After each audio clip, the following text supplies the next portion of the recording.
Welcome, everybody, and thank you for joining us at Massachusetts for Safe Technology for a 2-hour program we've outlined for you tonight to teach the risks of excessive screen time as well as the biological effects of wireless technology. And I am just delighted tonight to have as my co-host, Doe Kelly. And Doe is joining us from Colorado. And she is a founding member of Longmont for Safe Technology. Doe, do you want to give us a quick introduction of the kind of work that you've done there and how you got involved in the wireless issue? Well, excuse me, I've been involved in the wireless issue for as long as there's been wireless, really. I've been involved in the EMF issue for 30 years just because I've sold electromagnetic protection from the get-go. But when it started encroaching on everybody and everything, here in Longmont, I'm in Longmont, Colorado, and the city in its infinite wisdom decided, well, we better get smart meters because they're the number one thing on our climate action task force recommendations. And so smart meters had been on my radar screen. And so I and a number of other people who were involved with pushing back, getting aware, learning more about 5G before the pandemic, decided to start speaking out at our council just as the pandemic hit. And so from there, it just picked up a lot of steam. And Cece, I used to hear your name all the time when Nancy Vandover would talk about these different calls that she was on. She's another Colorado resident. And eventually I invited you to come and speak on an online town hall forum. It was an online forum basically called the Smart Meter Town Hall. You and 3 other experts to come and speak about the wireless issues and smart meters. And from there, it's just steamrollered. We didn't stop the smart meters, but now I'm part of the Tech Safe Schools pilot program that you are spearheading from Massachusetts. Under that umbrella, and we're working now with a small team getting an event series going in our Longmont library. And the first event is at the end of this month. Sorry, next month, March the 30th. We're almost through this month. It's about 5 weeks away.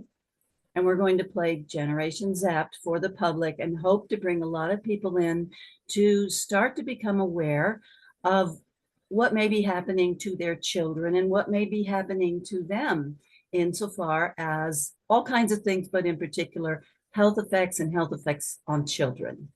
And so that's where we stand today. Well, bless you, Doe, and thank you so much for all the incredible work that you've been doing. I've been involved in this issue for about a dozen years. So the fact that you've been working on it for 30 years and you're still going, that just is remarkable. So thank you for all your dedication to your community and to our poor planet. So what I'm going to do now is I'm going to go ahead and start a screen share, and we're going to go through probably an hour, hour and a half of my slides, and then we're going to go ahead and open it up for questions and answers at the end. We ask that we keep the chat relatively quiet because if there's a lot going on in the chat, then people aren't able to fully concentrate on what we're presenting. So feel free to pop questions in along the way, but let's not use it as a sidebar during the whole presentation. So with that, I'm going to start my screen share.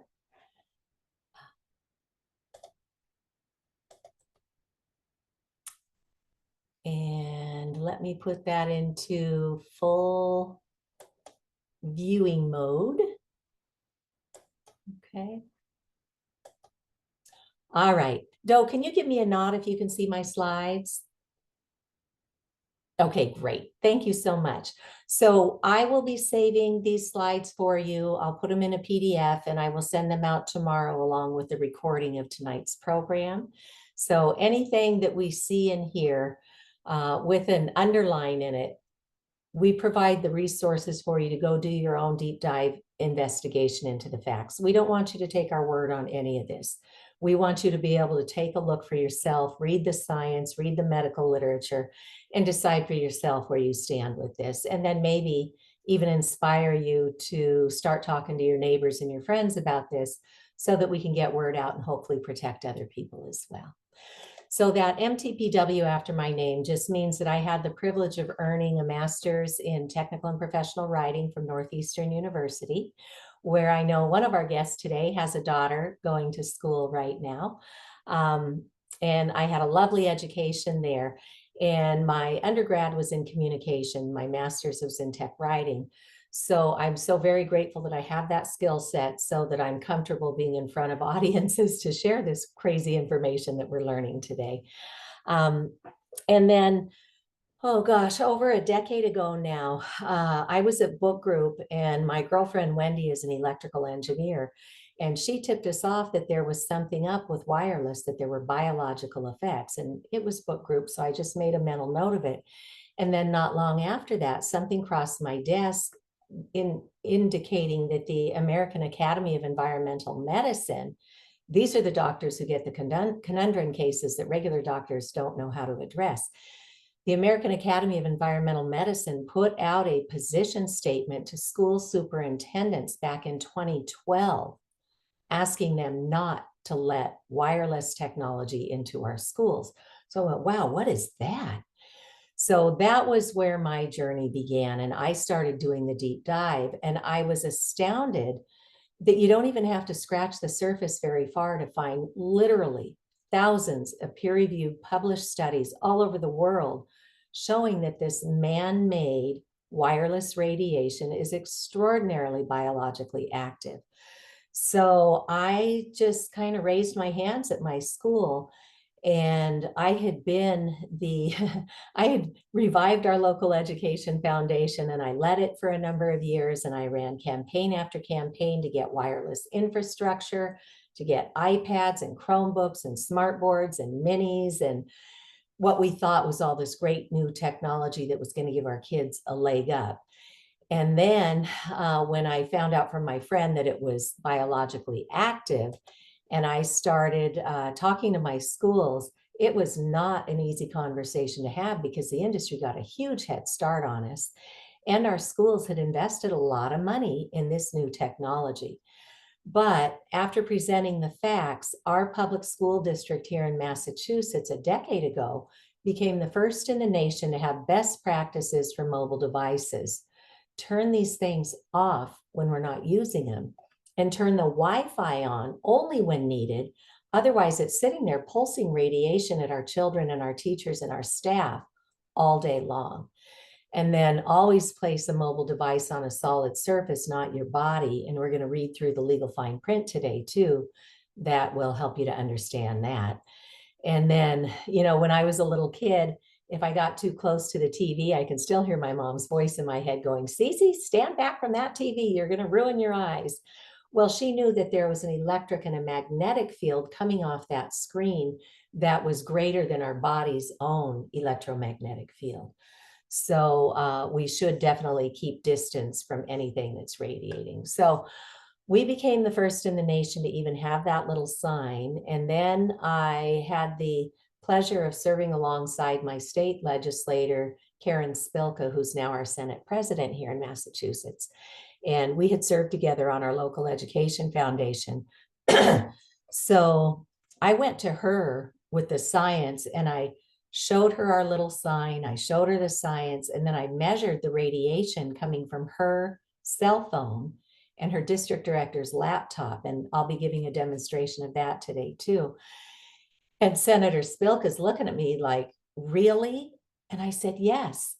And both those devices went right off the charts with the radiation. And I said, and nobody knows. This is like big tobacco on steroids because it's invisible and it's everywhere. At least with tobacco, we could smell it and have a choice to get out of harm's way. But with this invisible electromagnetic radiation, we don't even know that we're getting pulsated with these microwaves. So Senator Spilka took a look at this and put me with an attorney in her office. And together we crafted a very simple bill that would bring the right minds together at the state level and look at this. So I had my first conversations with our legislature back in 2014. And in 2015, we introduced a commission bill. And I was told, oh, Cece, don't get your hopes up. A bill in Massachusetts never goes anywhere the first time it's introduced. And others would pull me aside and say, yeah, kid, good luck to you. If it comes in under your name, that's like a big red flag to the legislators if it's not directly sponsored by a legislator. That among the thousands of bills they have to get through in these 2-year sessions here, they probably don't need to pay attention to this one. And I thought, well, okay, but I've done everything I can think of with my schools, with my town. So I just gave it my best shot. And there's a wonderful woman up in New Hampshire, Deb Hodgson, who got really sick with all these crazy, seemingly unrelated symptoms. And she was going to go off of Coumadin and had heard that wireless radiation affects the blood. And so she had told her family that she thinks she better get rid of the wireless in the house. And, they're all rolling their eyeballs at her. But she held her ground because her health was in jeopardy. And she just simply replaced all of the wireless connections with cabled connections and adapters. And what finally got her family to realize that, mom's not crazy is the kids, her now adult kids, had given her a plant that sat in her kitchen doing a whole lot of nothing for a very long time. And within 2 months of removing the wireless radiation pulsations from her house, that plant shot up like 15 inches. So that is what got her family to pay attention to this. So Deb Hodgson introduced me to her state representative, Patrick Abrami. He drove down from New Hampshire. We sat at my kitchen table for an afternoon and we helped him to connect the dots on this issue. And he wrote a really good bill. We brought in experts, and for a year, we passed a law. We actually passed the first law in the country to do an independent investigation of this issue. And we'll tell you more about that later too. But we got a groundbreaking report out of New Hampshire that documents so much of this issue. And it's a really good place for our own federal government to begin. And we're going to share some good news on that for you too. So somewhere along the line, somebody over in Europe found the work that I was doing here with our schools and our legislature, and they reached out to me. They realized that we can't fix this issue until we have a mechanism to educate people about it. So Brett and Lynn West, and then one of the leading scientists in Finland who's done this research work on these man-made frequencies, we hit it hard and we set up a little online course that can be completed in about an hour. And we're now calling it Safer Screen Time, and it's a little nonprofit. We do need to charge a minimal fee, like the cost of a movie ticket, to take this little course, but we can literally train your workforce, your municipality, your schools, the teachers, the staff, the mature students. We can literally deliver that training in about an hour. And it will kick out a tip sheet that you can print at the end with handy reminders, as well as a certificate of completion to track it through your human resources department for compliance on training. So we are so far ahead of where we were a decade ago when I first got involved in this. And we have so many great resources additionally to share with you tonight. So after we got my bill introduced here, a number of other bills started popping up because other citizens around our state were realizing this issue exists. And so we wound up getting together and establishing Massachusetts for Safe Technology, which is this logo behind my head here. But if you go to my website, there's an awful lot of information on the science, the medical recommendations, what we've been doing at the state level, and other resources to help you get started where you are. So we try to keep things bright and arid, so it's not dark and gloomy and scary. We try to create a place where it's safe for you to learn about this and to ask your questions. So we will be doing, as I mentioned earlier, a live Q&A at the end of our presentation. Then somebody down at the National Institutes of Health found my work and reached out and asked if I would co-chair the technology panel for the Health in Buildings Roundtable Conference. And I was so honored to do that. We brought in Frank Clegg, who's the retired president of Microsoft Canada. He was approached by some of the scientists and he went out and did his investigation, and he now helps to co-lead Canadians for Safe Technology to do up in Parliament there what we've been trying to do here in the United States. So he came to talk and tell us that indeed industry can do much better if given a nudge. We also had with us Dr. Martin Pall, Pall, who is one of the world leading scientists on this. And he told us that the industry for years had said, oh, there's no mechanism of harm identified in the scientific literature. Let's just keep doing what we're doing. Well, Dr. Pall outlined at least 8 different mechanisms of harm in the scientific literature that we're going to discuss with you later today. And we also had with us Peter Sullivan. Now, I found Peter Sullivan's work in a lecture online that he had given for the autism community.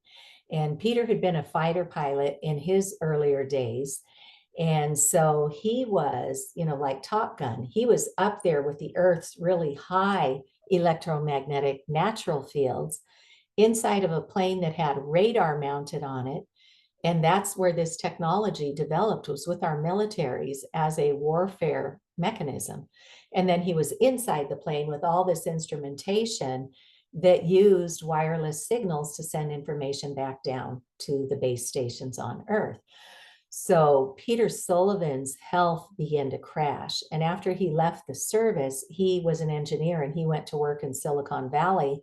And it was like his buddies who invented the cell phone. So Peter was all tech every time until his health started deteriorating. He started losing unhealthy amounts of weight. His teeth started getting brittle. And when his 2 sons came up through the preschool years, both of them were diagnosed on the autism spectrum. And as I was listening to one of Peter's lectures, he said there's something called de novo mutations. And I guess de novo means it didn't come from mom's bloodline. It didn't come from dad's bloodline. Whatever impaired his children came from somewhere in the environment. And so Peter and his wife did what a lot of families will do, is they will switch their diet over to clean organic food. He went so far as to do the heavy metal detox to pull these toxins out of our brains and other organs. And today he will tell families, as a first line of defense, do the digital detox. At least establish 12 hours in your home at night where there is no radio frequency, microwave radiation pulsating from things in your house or mounted on your house like smart meters. So Peter said that both of his boys are no longer on the autism spectrum, and they are grown men now. They both went through college and are contributing to society. And I was like, wow, I didn't even know that was an option. But apparently, if you begin to remove these environmental exposures, then the body has a chance in many cases to do repair and recovery. And we never want to overpromise. We know that individually we are all very biologically different. But even pediatricians who work in this field will tell you they see miracles every day when they simply remove these man-made exposures and give the child's body and brain a chance to recover. So I like to include this. And we also had Theodora Scarrato in our panel here. She at the time was the executive director of the Environmental Health Trust, which was founded by Dr. Deborah Davis. And Dr. Deborah Davis is a Nobel Peace Prize co-laureate on climate change. And she, when she first learned about this issue, she thought, I'm one of the world's leading scientists here. If there was anything up, I would probably know, right? But then she started looking at the research and how the Big Tobacco Playbook has been deployed in this space. And she established the Environmental Health Trust, which is arguably the world's largest think tank on this topic. And they also do their own peer-reviewed published science. So her executive director was Theodora Scarrato, and Theodora came to speak at the National Institutes of Health with us to teach us what other countries are already doing, because we are way behind the 8 ball here in the United States. In her talk, you'll see like a school in Italy had a big celebration around taking down the wireless access points because they were harming the children and the staff. So she gave us an international perspective. So I like to share this link because if you're looking to talk to others about this topic, having something that was done at the National Institutes of Health may bring instant credibility. And all of our talks were limited to 8 to 10 minutes. So they're very quick and highly effective at conveying that this issue is real and very serious. And there are definite steps that we can all take towards safe technology. So back in 2019, Dr. Lynn Patrick pulled together the first US-based EMF medical conference. And then in 2021, Elizabeth Kelly, who holds a master's in public health, she organized this EMF medical conference. EMF, and let's just talk a little bit about the alphabet soup. EMF stands for electromagnetic fields of these pulsations of microwave radio frequency radiation, or RF, RFR, it's referred to sometimes. In the context that we're speaking of today, it really boils down to man-made wireless radiation. So we are so honored that world-leading doctors and scientists, attorneys, advocates, public health experts convened for this medical conference in 2021. And we were on our way to organizing this when the pandemic hit, the COVID-19. And so Libby Kelly had to pivot and extend the resources out to be able to do this online. This conference was accredited for 24.5 continuing medical education credits for 2 years. Once that accreditation period expired, Libby took the entire conference and put it online at no cost. So you, your healthcare practitioners, your first responders, your police and fire, the psychologists, the psychiatrists at your children's schools, everybody can be professionally trained at no cost. The credits are no longer available, but I think the content is more important today, and it's still highly relevant to what was taught back in 2021. So please know, again, that we have resources at every turn to fix all these things that we have inadvertently broken in our society. So this is what we're going to do. We're going to overview the impacts of today's technology on childhood development, digital dependency. We're going to talk about the radiation illnesses, and then our favorite part is introducing the solutions. How do we regain a healthier balance in our lives when industry has pushed all Wi-Fi all the time and convenience ahead of safety and health?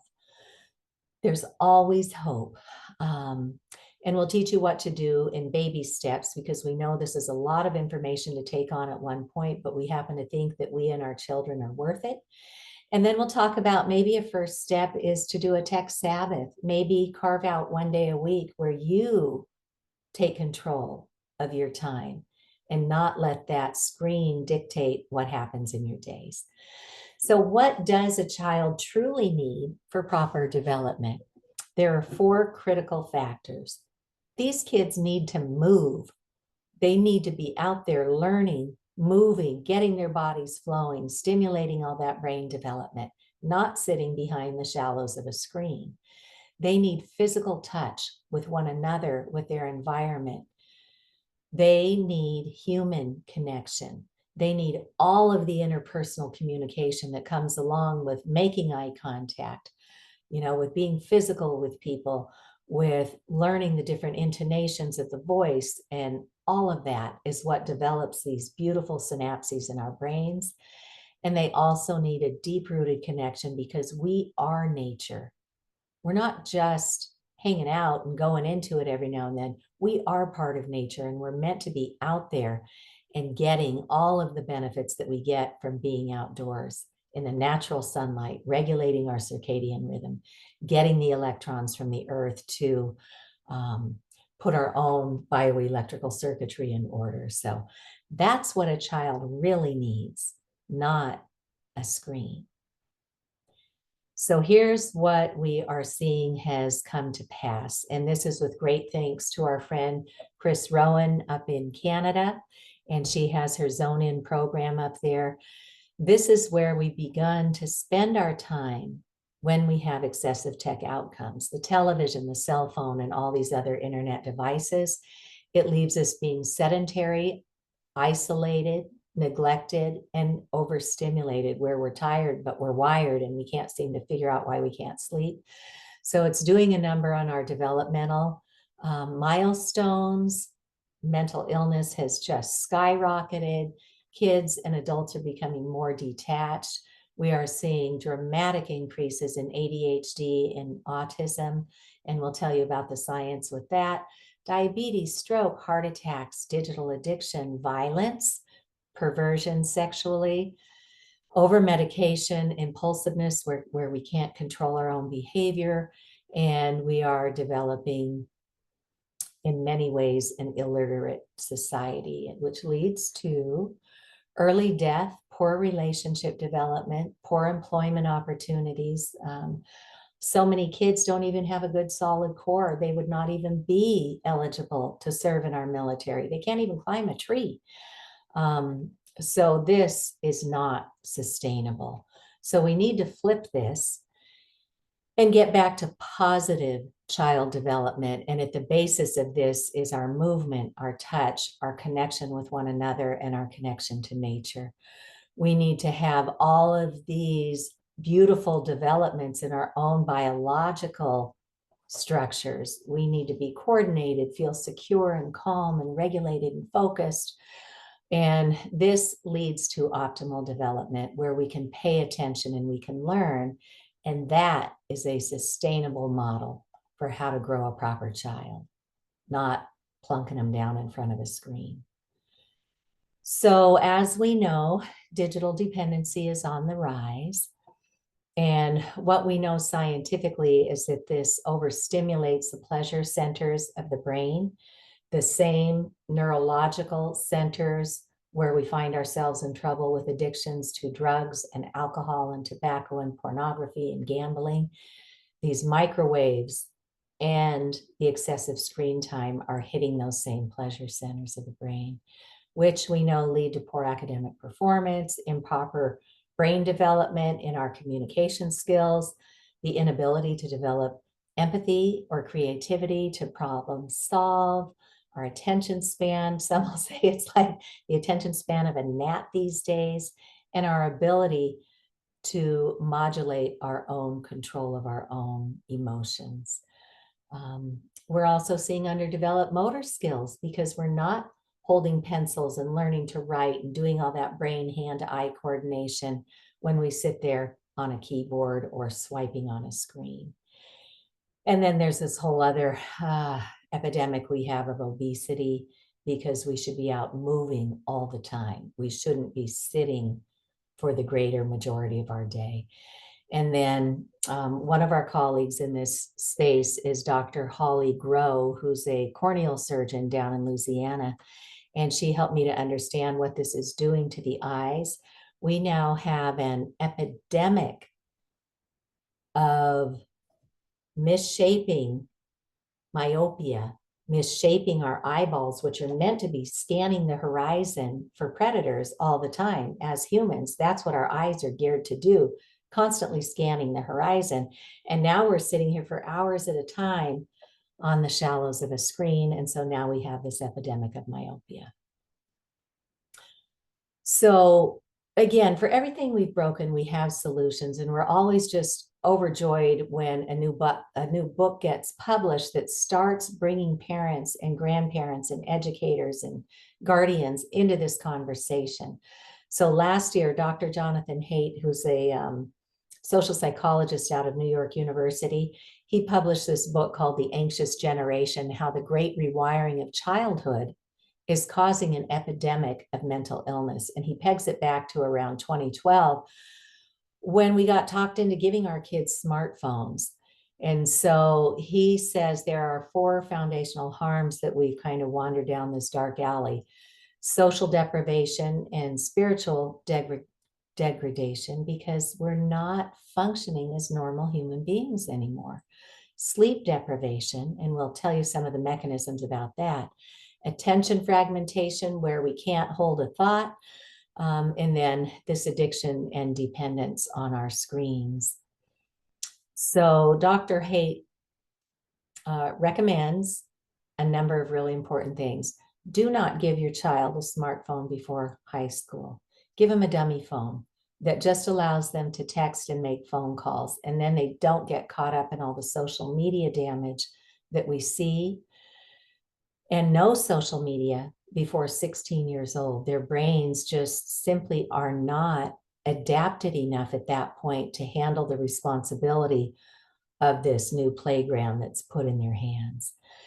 And one of the most beautiful things that has become an outcome of this Anxious Generation release is it has started empowering parents to speak to the schools and the schools to find the courage to say, you know what? We need a bell-to-bell cell phone and digital device ban in our schools so that we can reclaim our children in our educational setting. So phone-free schools are becoming very popular right now. And another key thing that he points out here is that when we started with all this technology, we started growing helicopter parents. We started getting 24/7 media information. You know, when I was a kid, the television's broadcasting signals shut off around midnight.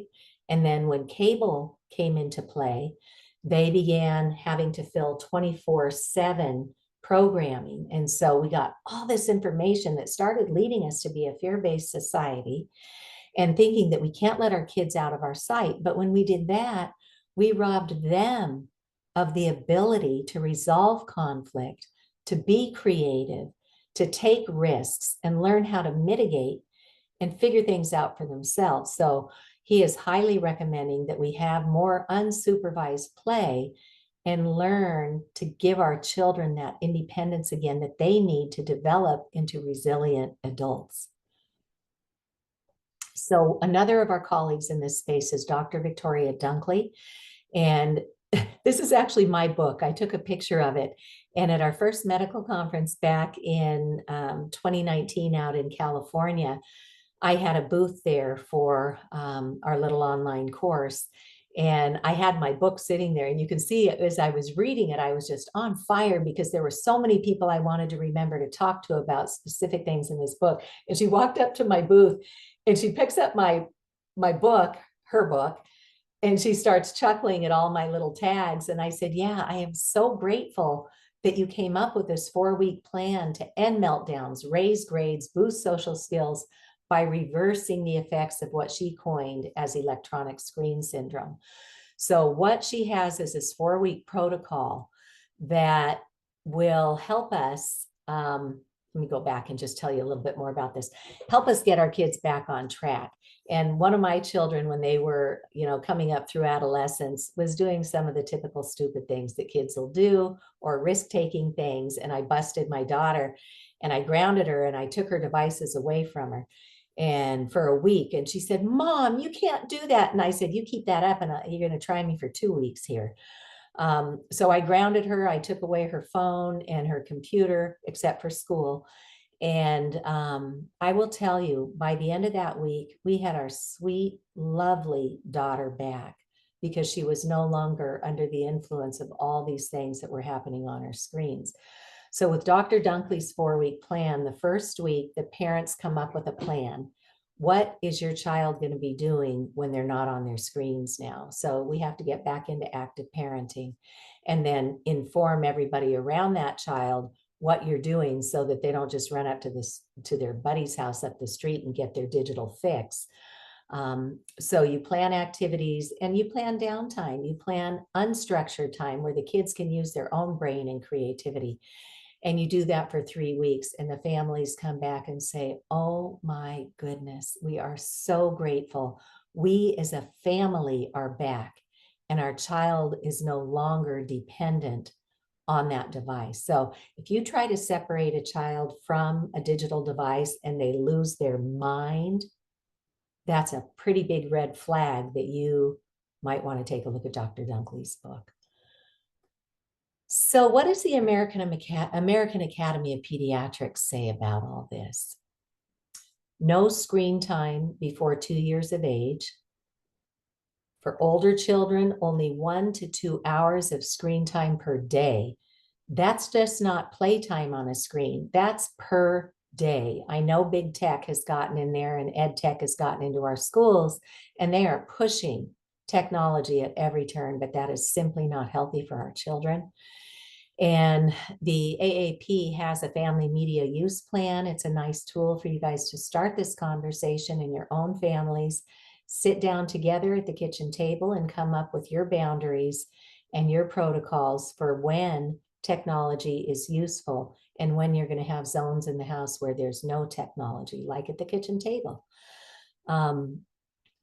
So that first part of our presentation was talking about all of this excessive screen time and what it's done. Now we're going to take a new turn here and look at the actual signals that are used with wireless technology and what those pulsations of man-made microwaves are doing to us.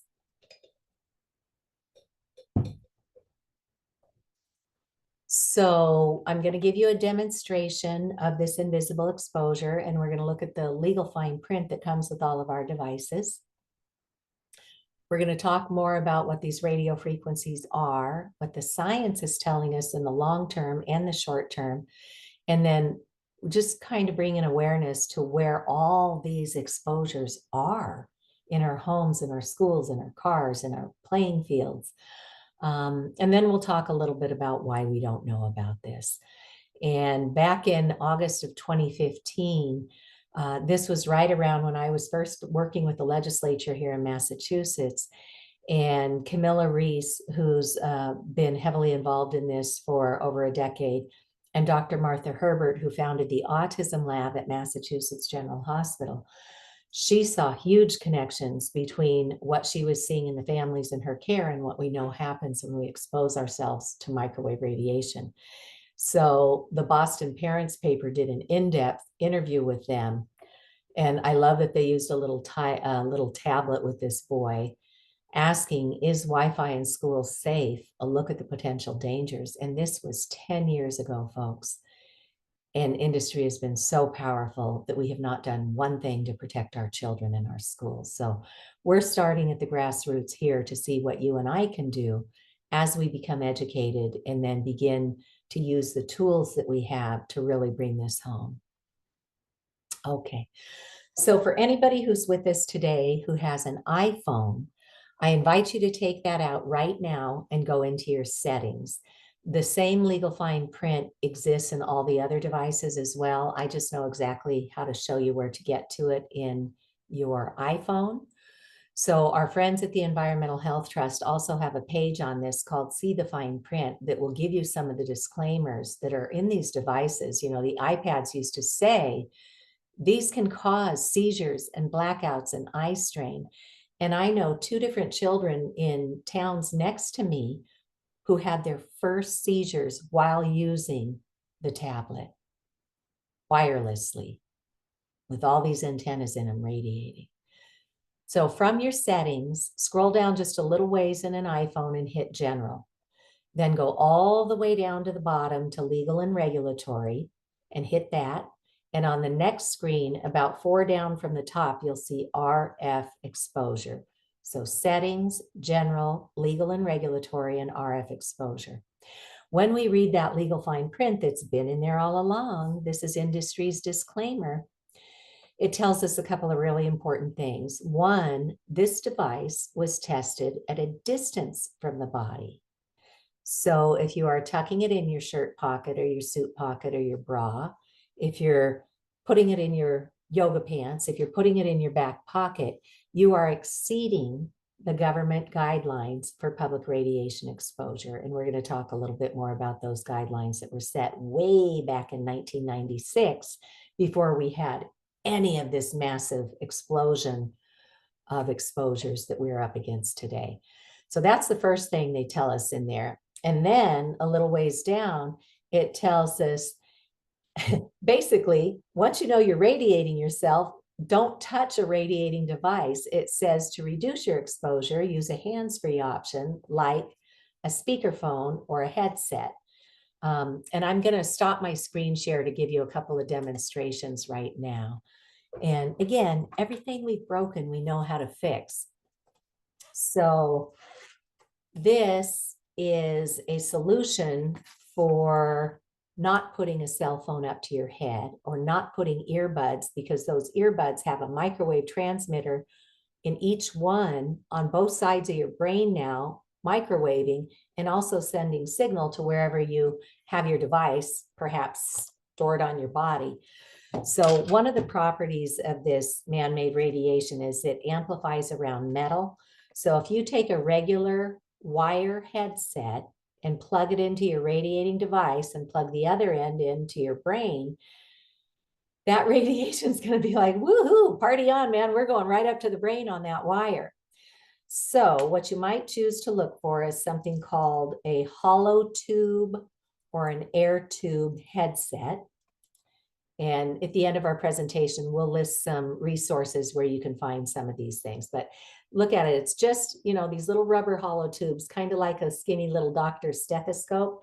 And then it's got these little ferrite beads that break the radiation. And these are just hollow rubber tubes. There's no metal going up to your brain to attract the ambient radiation. And then you've got volume control and muting and stuff here. And then a nice long wire to plug into your device that you can create distance with. So distance is your friend where radiation is concerned. And then the other demonstration I want to give you is my cell phone. I keep it in airplane mode as a rule, and I only turn it on in emergencies. And when I'm not on the go, you know, this is only meant to be mobile technology. When I'm not on the go, I still use my corded landline phone. I don't know if I can get this in my thing, but I've got a graphic of it coming up here soon. So you can, in your cell phone, go into your settings and forward your cell phone calls to your landline. Okay. So my one cell phone, this is an old iPhone 7. And it has many different antennas. It's got a cellular and a data antenna, a Bluetooth, a Wi-Fi, a locator, a hotspot. And for everybody who didn't know any better and upgraded to a 5G phone, there's a whole nother array of antennas in there. And each one of these antennas is constantly pulsing microwave radiation to make or maintain a handshake with the nearest cell tower or router. And our message is certainly not no technology, because we couldn't be together right now if we didn't have technology. Mine, after I stopped circling my tail, is now completely hardwired, and I have very little radiation in my home, which I'm going to demonstrate for you now. I'll be using the Safe and Sound Pro 2 broadband radio frequency microwave radiation meter. This is the meter that was recommended to doctors at the EMF medical conference. It's about a $400 device from Safe Living Technologies, and it allows us to see and hear this invisible exposure. So I'll turn it on, and I'll show you that in my house, I'm in the green. See the little, oh, it's backwards. See the little green here? That's where we want to aim for. And in the scientific literature, on the middle number on here, that's called the max, the maximum spike of radiation that's pulsating through my home. In the scientific literature, they want us to be at 10 or less. And the unit of measurement is something called a microwatt per square meter. So basically within 3 feet of air, how much radiation is there? The goal is to be at 10 or less. Right now I'm at a 3. So I want to show you what happens when I take my cell phone out of airplane mode and those antennas come online. Oh, we are now in a screaming red, right? As this pulses and pulses and pulses microwave radiation to make that handshake with the nearest cell tower or router.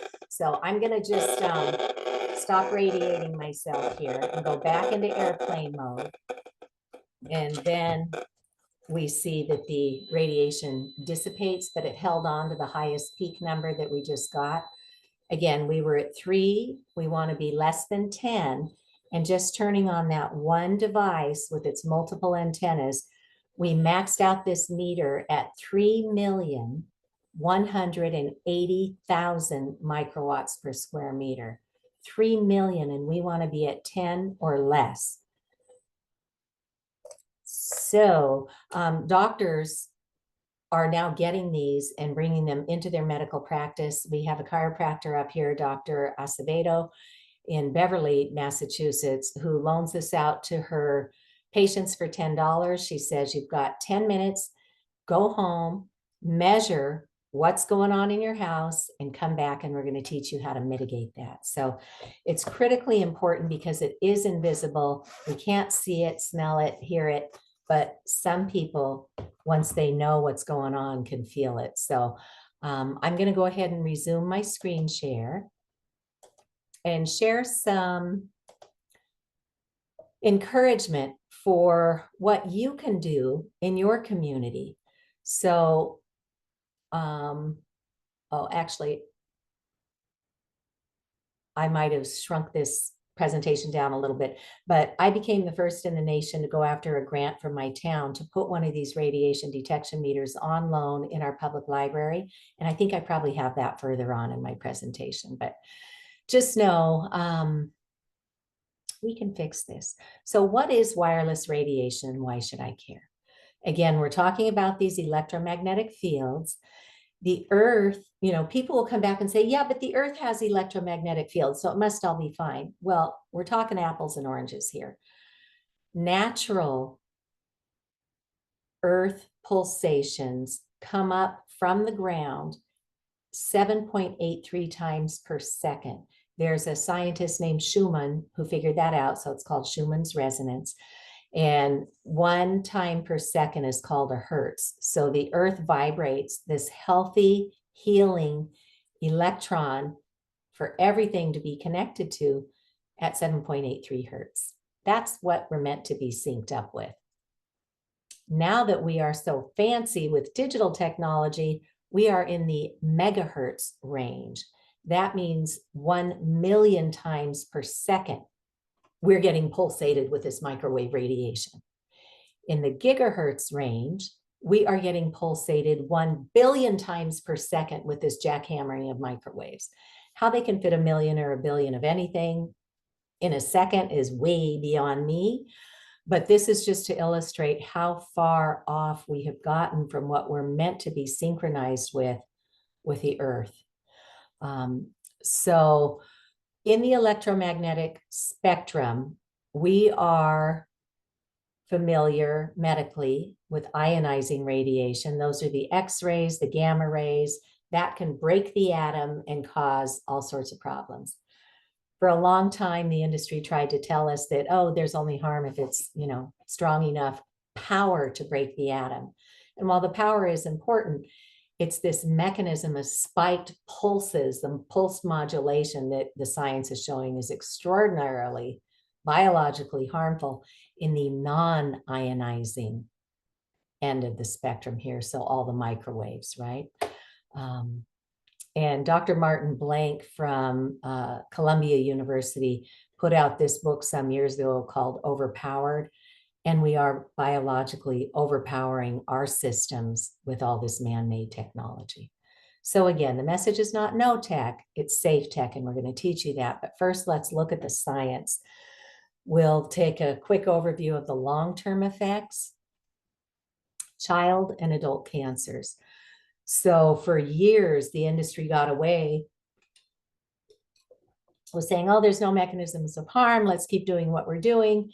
And if they talked about anything, we might hear something about cancer because that's a long-term endpoint. Cancers used to take 20 or 30 years to develop.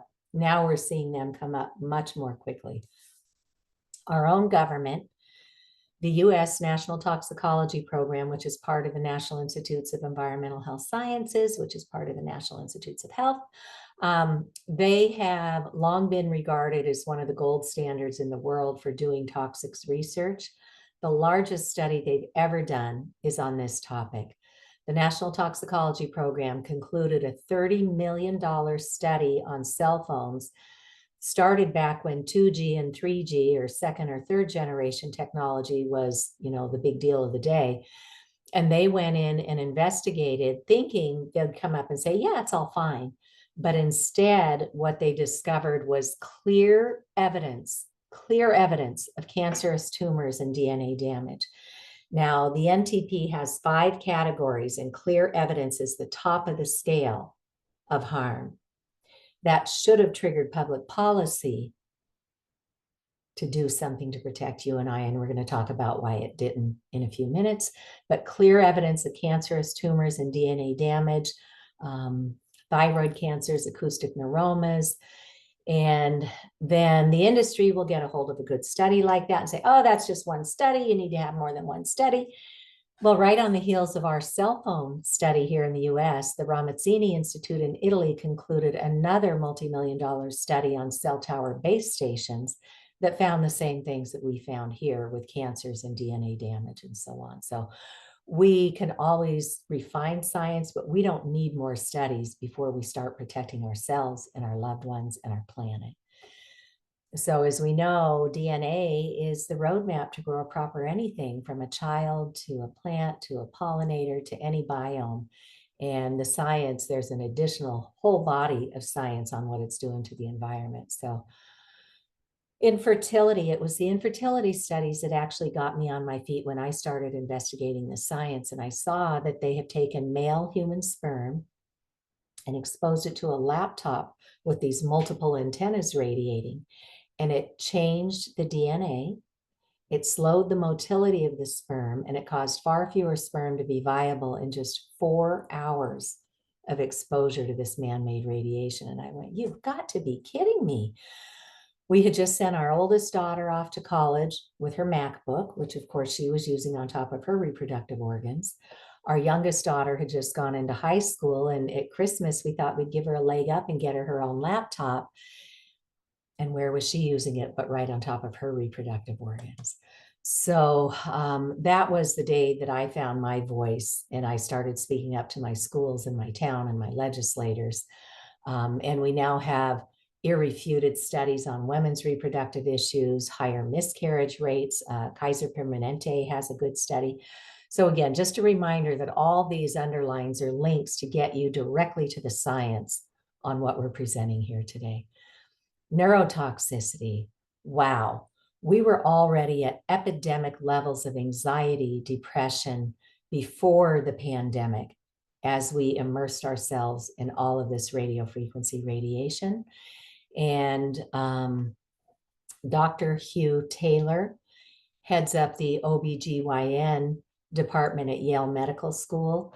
And over at Yale, he and his colleagues did the rodent studies to show when you expose pregnant mice to this radio frequency radiation after their pups are born, they start exhibiting behaviors much like a child with ADD, or attention deficit hyperactivity disorder, bouncing off the walls of the cage, not a care in the world, unable to focus. And then we have Dr. Martha Herbert, who I mentioned founded the Autism Lab at Massachusetts General Hospital. And she, again, sees huge connections between what we know happens with radiation exposure and what is being presented in these children and now adults with autism. Alzheimer's disease. Dr. Martin Pall has done a review of the science around Alzheimer's. And just like with cancers, Alzheimer's used to hit people in their 80s, 90s, and now we're seeing it appear in our 70s, 60s, 50s, 40s, 30s, and even in some cases, people are getting Alzheimer's in their 20s. So he called the science on that. And we simply can't keep radiating our brains and our bodies and expect to have the outcomes we once had. So we know that mainstream media, where we used to have maybe 50 independent mainstream outlets, they've been bought up and bought up and bought up, and now they're owned by the same 4 to 6 massive conglomerations that filter all the messaging that we get. So we simply do not get the facts through mainstream media. And so we are delighted when well-known groups trying to protect our health and safety start taking on this issue too, like the Environmental Working Group. And as a mom, I found their work around pesticides in our foods. They're the ones who put out the Clean 15 and the Dirty Dozen list every year so that we can know which, items of produce we can probably get away with grown conventionally versus the ones that the toxic pesticides are seeping right into the parts that we would eat or feed our children. So they now have a series of fact sheets on microwave man-made radio frequency wireless radiation. Here's a couple of them. This one is the effects of radio frequency radiation on the nervous system. And this one is protecting our kids from wireless in school and at home. So thank you to everybody at the Environmental Working Group for that. And so know your audience. If you're talking to parents, these might be the right sheets to hand to them. And we know biologically children are especially vulnerable. Their DNA is still developing. Their central nervous system is still developing. Their immune system is still developing. So they are a project under construction. And when we bombard them with microwaves, it impairs that ability to develop properly. And with great thanks to Dr. Om Gandhi and his colleagues, they've done the head modeling to show these are head models turned sideways where the little yellow dot is the ear. When we put a cell phone up to our fully formed adult head, it's microwaving our brain about a third of the way through. On a 10-year-old child, it's about 3/4 of the way into the brain. And on a 5-year-old child, we are microwaving their brain almost in its entirety. So these aren't toys and they should not be given to children, especially in active mode with those antennas on. So let's now look at short-term effects. And the good news is that after people learn about these, they start to look around and go, wow, could my symptoms actually maybe be resolved just by turning off my wireless exposures? And time and again, people come back and they say, Cece, I didn't want to know about this. I didn't want to hear about it. I live on my devices. I run my life on my devices. But by golly, I recognize those symptoms and I plucked up the courage to create a sleep sanctuary. And oh my gosh, I slept through the night, or my kids' behavior issues calmed way down. So, take a chance, you guys. Little tiny things can make a huge difference in how we feel and how we get through our day.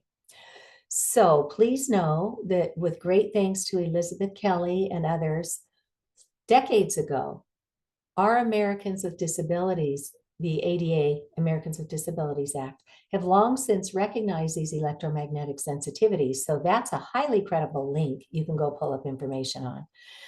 But what the science has documented, and now we know mechanisms of harm today that maybe we didn't know when they first rolled this technology out. Insomnia is huge.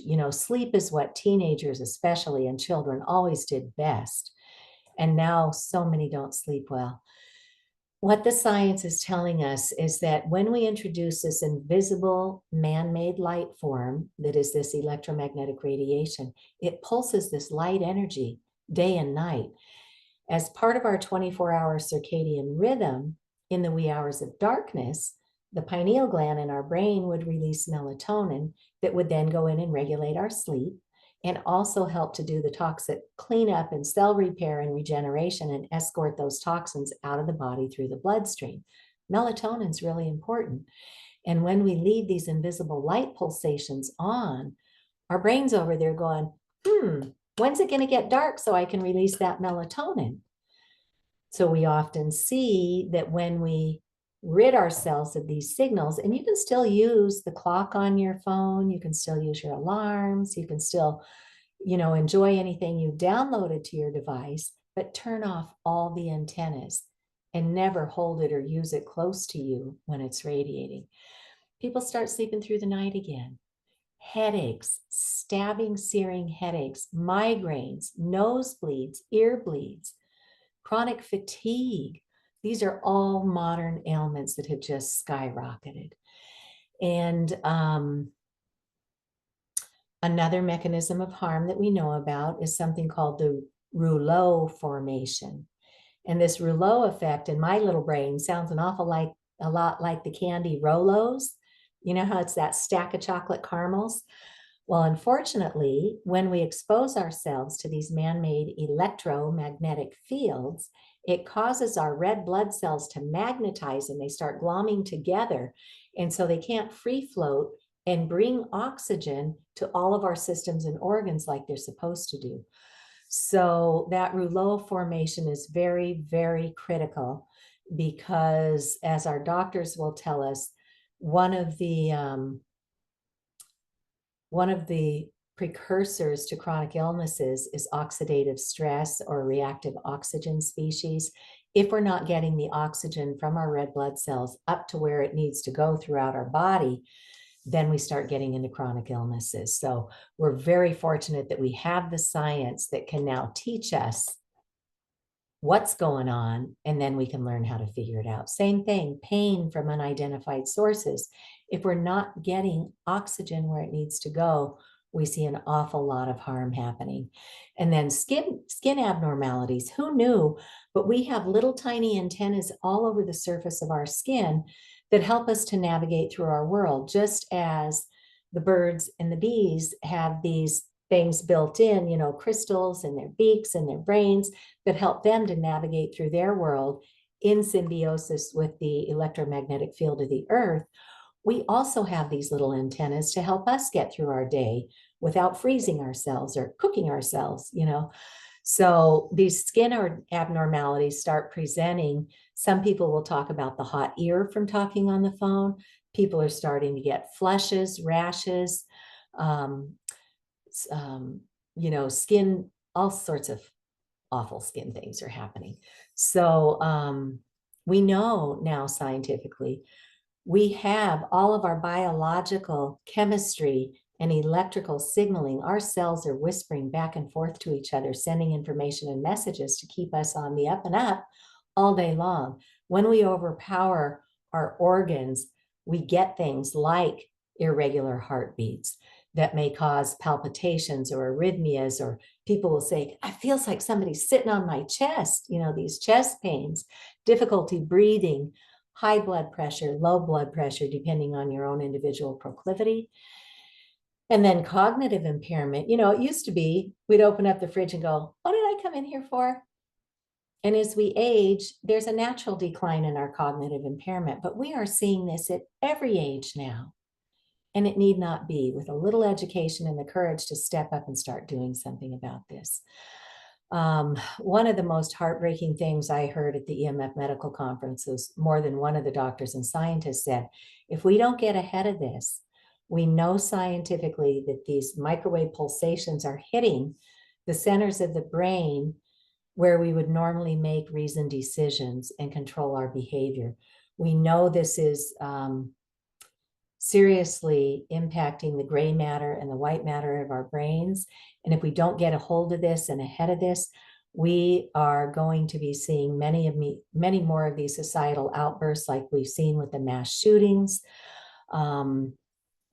We know here in Boston, just in our market here, when we came back from the pandemic and the kids had been issued these tablets, the Chromebooks, the iPads to access their education at home, when they came back into the classroom, on 3 different news stories in 3 different school districts in the Boston area, there were reports of children literally beating one another with their Chromebooks because they had lost the ability to modulate their own behavior. So it's happening. It's not if it happens, it is happening, and it's up to us. There's no cavalry coming anytime soon. We've got to get ahead of this. And again, epidemic levels of anxiety, depression, suicidal ideation among children like we have never seen before. We cannot continue to radiate ourselves and expect what we used to define as normal behavior. So what can we do? Start noticing everything wireless in your world: smartphones and Bluetooth, Wi-Fi, 3G, 4G, 5G routers, cordless phone and headsets, tablets, laptops, printers, mice and keyboards, gaming devices, virtual reality. For goodness sakes, don't stick a cell phone right up to a child's brain or an adult's. Baby monitors, putting a baby monitor right near the crib where your baby needs to be developing. smart hearing aids. My mother-in-law, my husband, came home one day and said, "Hey, I can now control my mom's hearing aid with my cell phone." I went, "What?" And sure enough, from his cell phone, he could raise or lower the volume depending on where she was. And I went, "Steve, that's no good. We need to do something." So I measured the hearing aids, and sure enough, they were bombarding my mother-in-law with radiation. We spoke to her audiologist, who had never heard anything about this before. And we looked up the manual, and on her particular model, if we open and close the battery door 3 times on her hearing aid, that served as a toggle to turn that Bluetooth antenna off. And she hated those hearing aids. And I don't blame her. She was microwaving her brain. So, and all of the wearables, put them in airplane mode. You don't need it for the apps that are on there that are downloaded onto your device. They can probably still track your steps and stuff, and then take it off your body and set it aside if you want to, synchronize it with your computer or your cell phone or whatever. But we can just learn to stop radiating ourselves. And now here we go with the industry pushing 5G and the Internet of Things. They are forecasting that every home is going to have 200 devices wirelessly connected for the Internet of Things, which, by the way, will allow them to harvest your data, which is supposed to be private information, but they will harvest that, sell it to third-party vendors who can then come to market to you directly, or some think there may be a use for that data for more nefarious reasons. So those are things we personally can be on the lookout for. And then there's the community level exposures. These are the wireless access points that are mounted in my school district. They're called the Ruckus. And industry has talked our schools into putting these in every single classroom and hallway. And I met with a technologist in Ireland who said, you can power a whole building with just 2 or 3 of those. But hey, more is better for industry, right? And the beauty is, underneath, if you flip this thing over, there's 2 Ethernet ports. You can just simply plug an Ethernet cable into that and drop it down to task level, and then just hook it up to an Ethernet switch with adapters. You can buy little Ethernet switch boxes. In a classroom, you can get one that has 30 net ports on it. And it's like an extension box for electronics. So we know how to fix all this, but those are very toxic in our classrooms. Then there's the macro cell antennas, the big antennas that used to be mounted 300 feet away in an industrial park. And then they started getting closer and closer as they built out their business. They needed more connectivity. So they started bringing them closer and closer, putting them on buildings, hiding them behind facades on the roof. And now they're putting them with 5G in our neighborhoods, like in our public access way at the curb at bedroom height with this new millimeter wave technology. So with 3G and 4G, 3rd and 4th generation, those were longer wavelengths that can go through things like our floors, our walls, our ceilings, our buildings to reach your device indoors. I think all that was left to monetize are these tiny little millimeter waves, and the industry spinning it up as, oh, smart cities, super highways, faster downloads for your streaming services. But it still requires the backbone of the longer wavelengths of 3G and 4G to carry the signal to then pick up the smaller waves that can carry this massive amount of data. So it's an added layer of electropollution with 5G. And then when I was a little girl, I'm one of 10 kids, and we used to do a lot of games outside, hide and seek. I'd be hiding in the bushes, waiting for somebody to come find me. And with 10 kids, you could be waiting a while. So I just sit there and watch the little dials go around on the utility meters. Those were good old analog meters that would last 40 or 50 years. Somebody from the town would come walk through the neighborhood, get your reading, and then you would get your bill. Those are safe mechanical analog meters. And then industry came through with, innovative technology and said, hey, town, you can save yourself some money by putting these smart meters or digital meters on, and you can send the data electronically. So you won't have to pay the walker excuse me, to go through your neighborhood. Well, it sounds like a good cost save to our town, so who wouldn't do it?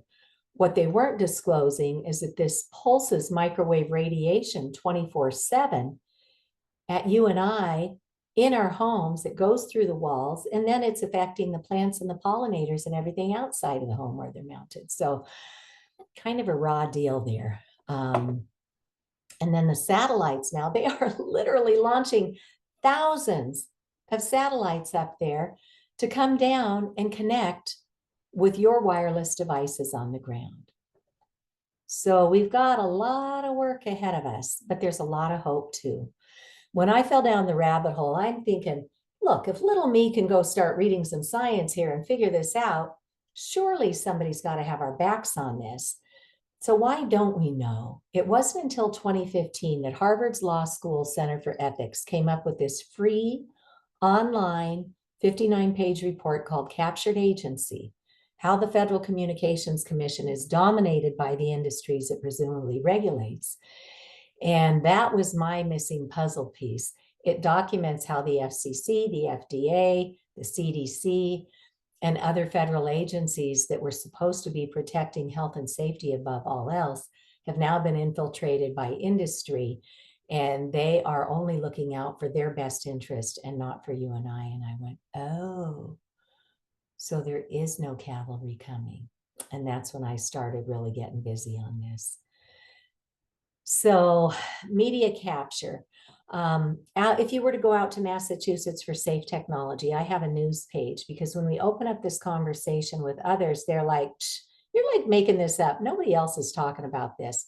So within Massachusetts, I maintain a news page of articles and cable shows and other items that we get a hold of to show, look, we are not the only ones talking about this. There are towns all over our state that are working hard on this. So feel free for inspiration to go look at our news page.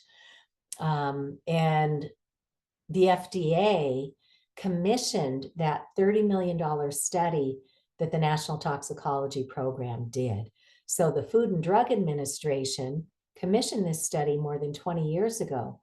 Why then, when we found clear evidence of cancerous tumors and DNA damage, why did the gentleman who was in charge of that go over to the FCC and say, we don't believe that, let's keep doing what we're doing? Well, that was Dr. Jeffrey Shuren. So let's look at his background. Well, we discover he's married to a woman who's a partner in a law firm that represents big telecom, big tech, big Wi-Fi, big agra, big pharma, big everybody. And Dr. Shuren has a huge conflict of interest. He's now left, he retired, but he should have been nowhere near that study. So unfortunately, these conflicts of interest go all the way up to the top, to the World Health Organization. And back in 2011, they investigated this and classified this man-made radio frequency electromagnetic field radiation as a group 2B possible human carcinogen. That's in the middle of 5 categories. So they're not saying there's nothing to look at here. They're saying we need the animal studies to know more. And we have now concluded those animal studies with the National Toxicology Program and the Ramazzini Institute that confirm clear evidence of cancerous tumors and DNA damage.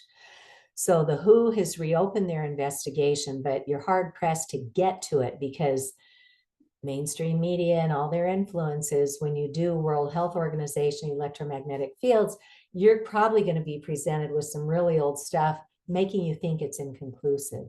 But here's where you can find the link to what's going on today.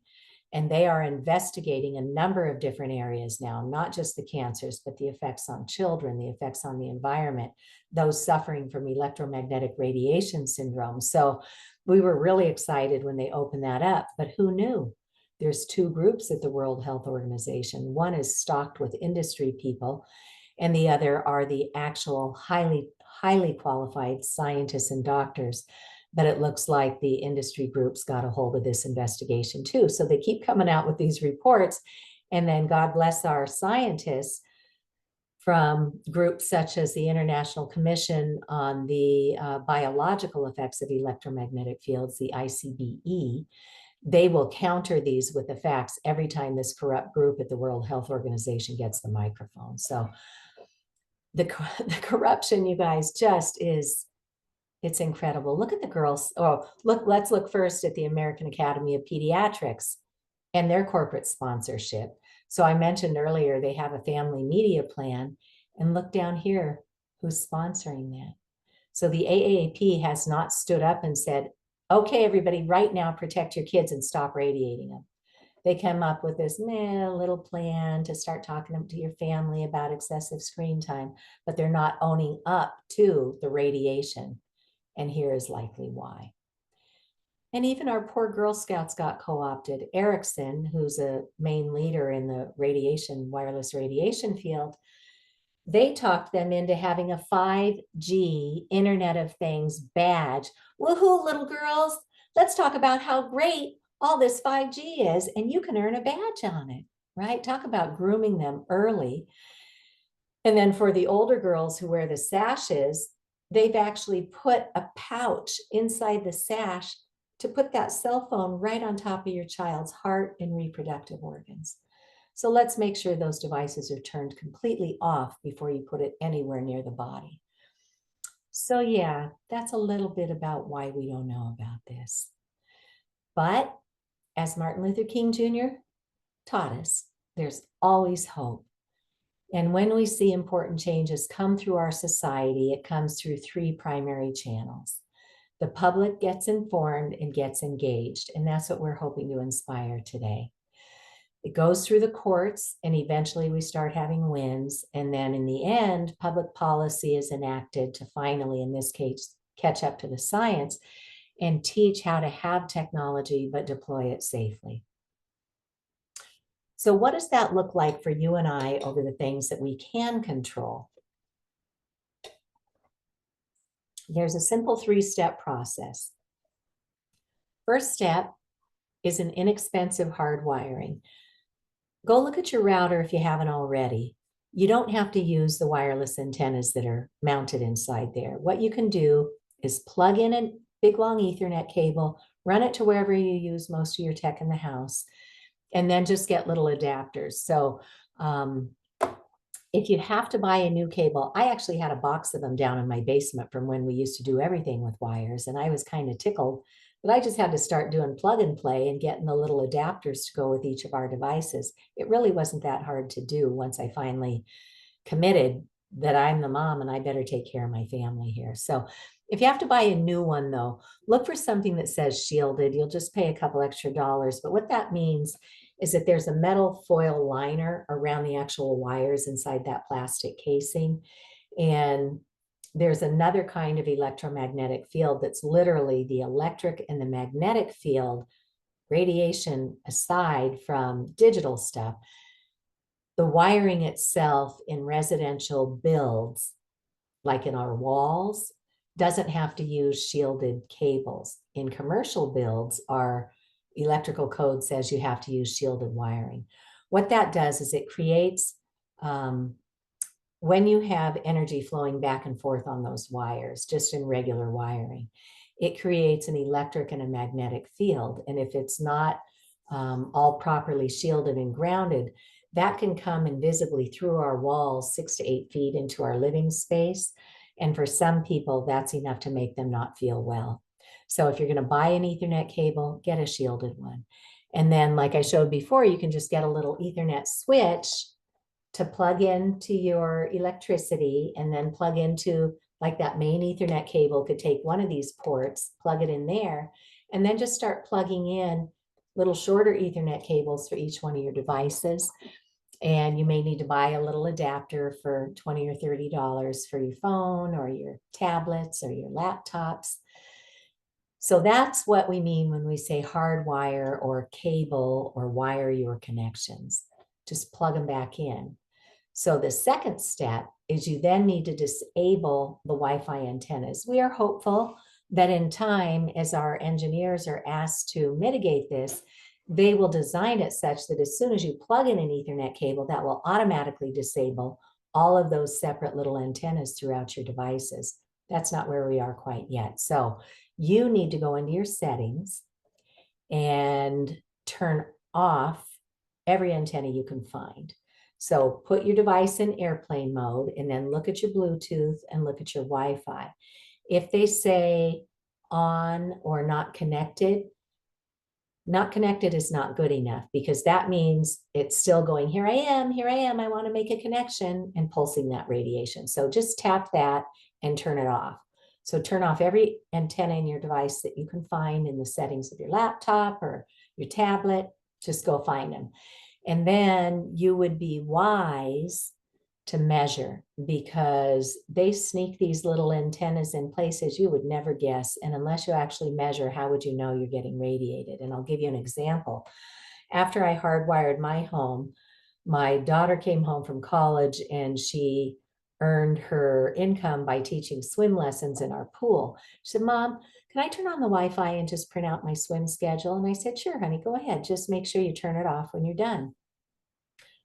So Monday morning rolls around and I'm sitting here in my home office and I'm just feeling like the earth is sucking me down again. And I'm like, why do I feel like this? I slept pretty well. I ate a clean organic breakfast. So I pull out my meter and I scan my office, and sure enough, my printer sent it way into the red zone. And I'm like, what the heck? There's a little icon on the front of my printer that glows when the Wi-Fi is on, but it wasn't on. So I pulled up the manual online, and unbeknownst to me, there were 2 additional antennas inside that printer that came on when my daughter turned on the Wi-Fi. All I had to do was go find them in my settings and turn them off, wait a moment, and then measure again, and literally radio silence. So they're sneaky, you guys. So try and get a hold of a measuring device. The one I showed you before is from Safe Living Technologies. It's about a $400 device. And I use this one because it gives me a readout of what the actual measurements are, which is useful in my work. There's a little sister one in the $200 range that they offer, and a couple others. So Safe Living Technologies is very reputable. They're part of the Building Biology Institute, and they are third-party certified. The devices are calibrated, so really good things there. But some people will go in together and buy one and just share it back and forth. As I mentioned earlier, we became the first in the nation to put one on loan in my public library, and others around the country have thought that's a pretty cool idea. So they're now asking their libraries to put them on loan. And if your library doesn't have funding, our friends at the Environmental Health Trust have made arrangements to offer a steep discount, and they can help your library get it. So I think we'll give you some of those resources too. So this is it. And, you know, I mentioned earlier too, from your cell phone in your settings, if you're not on the go, just forward your cell phone calls to your landline. And I know a lot of people got talked into giving up their landline, but I called Verizon and said, how much is it to get that landline back? And they said about $20.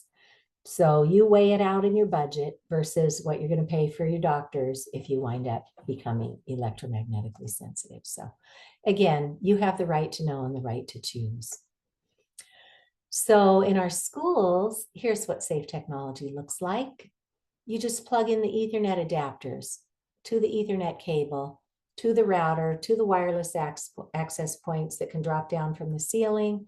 Our friends Patty and Doug Wood at Grassroots Environmental Education, they have a project called Tech Safe Schools, and they've also come up with this ladybug looking thing that starts looking like a spider when you plug in, you know, all the kids' devices to it.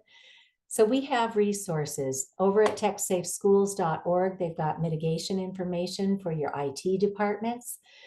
When all the equipment is shipped to our schools and the IT guys take it out of the box, it is powered up full tilt. And Peter Sullivan, who I mentioned earlier from Silicon Valley, he worked with the Palo Alto School District, and they discovered a few really critical things. One is when they upgraded their Wi-Fi system, they never disabled the old one. So they had 2 systems pulsating all this radiation. So that was an easy fix. Turn off the old obsolete one, and that killed a lot of the radiation. And then they discovered they could turn the power level down by 90% plus and still have all the connectivity that they needed. So these little things are no cost and can immediately start reducing these microwave exposures to our kids and our staff and our faculty. So go to techsafeschools.org. They've got great resources for us there. But eventually, you know, we can't kid ourselves. There is no safe level of man-made radiation in the scientific literature. We need to get to hardwired with no antennas turned on. So that's the goal. So that's what we can do. And then the second area is the legal solutions. And with great thanks to the Environmental Health Trust and Children's Health Defense and others, they sued the Federal Communications Commission for ignoring 11,000 pages of evidence of harm entered into the public record. And once that Dr. Jeffrey Shuren went over to the FCC and said, we don't need to pay attention to these studies, that determination got entered into something called the Federal Register. Once that happened, then the lawsuits could begin. So the folks who sued the FCC presented these 3 judges at the DC Circuit Court of Appeals with 11,000 pages, 27 big fat binders full of evidence of harm. And the judges are looking at this going, okay, FCC, so how did you determine it's okay to stay with these outdated public radiation exposure limits from 1996? You know, 30 years ago, before we had all this electro pollution that we're up against. Well, the FCC went, oh, the FDA said it was okay. And we know the story behind Dr. Jeffrey Shuren. So the FCC was found guilty. They were determined to behave in a way that was arbitrary and capricious. And I had to go look that up. It basically means the FCC made it up and they didn't do their homework when they said, we're going to stick by these old limits. So the FCC was given the opportunity to fix this. And it's been now more than 3 years and the FCC has done nothing except allow more spectrum allotment to put satellites in the sky and cell towers right outside your home. But there's other encouraging things that are happening too. The Massachusetts Board of Health actually has 4 pages in there. This is a state level legal authority for all of our Department of Health entities in our towns. They have 4 pages of guidelines already about these cell towers.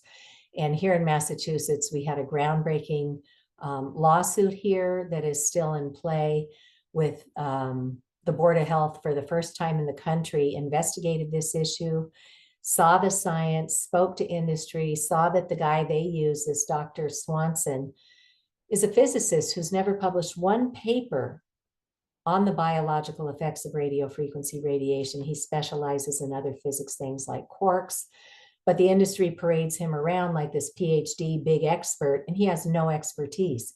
So after they spoke with doctors and real scientists on this, they were the first in the nation to issue a cease and desist order to a telecom company. And then, of course, Verizon went to the courts and slapped an injunction against them. So all that is still playing out. I believe there's an appeal right now to give the local authority back to the Board of Health because Verizon has introduced a toxin and a nuisance into the community. And we believe that that is the Board of Health's jurisdiction, not the FCC. So lots of great lawsuits happening all over the country, all over the world. And you're welcome to look at those through these links. So we talked about what we can do. We talked about what's happening in the courts. And now let's look at some exciting leading policy solutions. So some of you may know that Robert F. Kennedy Jr., who was one of the ones who sued the FCC, he has now been appointed as our nation's top health authority, which is the Secretary of Health and Human Services. And this month, President Trump signed an executive order to form the Make America Healthy Again Commission. And in that order, not only are they addressing other environmental toxins, but they're addressing electromagnetic radiation. So they have 90 days to pull their report together, or 100 days, I think, to pull their report together from the date it was signed, which was February 13th. And then once they review their report, whatever their findings are, they have 1 year to activate. So it gives us great hope, but we know we're up against the world's most powerful industry. So our hope is that the industry will take this as a giant red flag. The wheels are coming off the bus for wireless and start competing on safety. We can have all the technology we need, but there are other mechanisms to do that without radiating ourselves and every living cell on the planet. So at the state level, I mentioned that we have 6 bills introduced this session to address this issue. The best action that we have seen was when we started working with the New Hampshire legislature, and we got a bill passed into law that asked very pointed questions. Representative Patrick Abrami and his constituent came down to my house in Massachusetts. We taught him the finer points of this issue. He wrote this incredible bill that asked pointedly, why do Lloyd's of London, Swiss Re, AM Best, and others long since recognize this is a world-leading risk, and they don't provide for coverage? They put exclusions in their policies, which leaves our towns very vulnerable for damages. Why does that legal fine print that we reviewed at the beginning of our program even exist? And why is the FCC ignoring thousands of peer-reviewed studies? Why does the FCC only account for heat? Like, how much heat does it take to raise the temperature of your skin in 6 minutes or 30 minutes when the real harm is non-thermal? Pulsations of microwaves are damaging us. Why does our country, where a lot of this industry lives, why do we allow 100 times more radiation exposure than certain other countries? And why is nobody accounting for the cumulative effect of putting a child in a classroom with 30 devices pulsating, plus the router, plus the smart board, plus all the metal in the file cabinets that it's bouncing off and hitting the kids twice? So we need to get on this. And we brought in experts to New Hampshire. We got this bill passed in 7 months. Governor Sununu signed it into law. They took 1 year to investigate and came out with this groundbreaking report documenting all the conflicts of interest with our then federal agencies, and coming up with this report with 15 recommendations to hardwire our schools, to get our federal delegates back on this, to start labeling everything around us that is radiating us, create distance, get setbacks, get a registry of harm established so they can make informed public health policy decisions. So we are so grateful to everybody who served on this commission. So unfortunately, though, when we started taking those 15 recommendations and setting up new bills, the industry got in there and just railroaded everything that we tried to do. So we keep trying with our 6 bills currently in Massachusetts, and other states may have bills this session too. And then we have great solutions to bring this issue to our healthcare teams because they don't know about this. When I brought it to my physician, she said, oh, it's everywhere. And I said, yes, it is. And it's all over your office. And I measured and I showed her what was going on. And then I gave her this handout that you can get to right here or on my website at Massachusetts for Safe Technology at the top of our resources page. But I worked with Libby Kelly and I outlined the entire conference for her. You can see who all the presenters are, from neurosurgeons to scientists, everybody who presented is just world-leading expert. And it's available on Vimeo and YouTube at no charge. You can slot in lectures, a half an hour here, 20 minutes there, put them on your calendar, an hour here, and you can be professionally trained and bring this to your towns, to your school nurses, to the psych departments, to the counselors, to your firefighters, to your police department, and to your own healthcare team. So we have so many amazing resources today, and it's at no charge. Our friend, Dr. Cindy Russell, Dr. Joel Moskowitz, and others formed Physicians for Safe Technology. Again, know your audience, give them the resources that are going to speak most directly to them. But Dr. Russell and others have put together the science there as well. And then for engineers and physicists and technologists who have only been taught you have to have heat to have harm, when we presented at the National Institutes of Health, there was a call for papers. And I mentioned to you that Frank Clegg, the former president of Microsoft Canada, presented with us. And he pulled together scientists and doctors and activists and came up with a really good paper on building science and radio frequency radiation, what actually makes smart and healthy buildings. So excellent resources for whoever it is that you're opening the conversation with. And then for our schools. So the New York Times did a series of articles a few years back on what Silicon Valley executives are doing with their children. They are sending their children to schools with no technology, not wireless, not wired, but no computers, because they know a child properly develops with movement, with touch, with meaningful relationships with others, and with connection to nature. They even went so far, the Silicon Valley execs, as to have their nannies sign contracts that there will be no screens around their children as they pump this out to our schools. With great thanks to our colleague, Dr. Holly Groh, she worked with other physicians in Louisiana and got a unanimous bill passed to get school best practices for digital devices, limit screen time, get the kids back outside, get them moving, get them back into physical shape. So there's a lot of good resources we can tap into, including the state of Maryland became the first public health agency to recommend, indeed, we need to hardwire our schools, and they have a nice fact sheet there. The Netherlands, Finland, Sweden, and others are now taking technology out of schools because they realize we got sold by ed tech and our children are not thriving.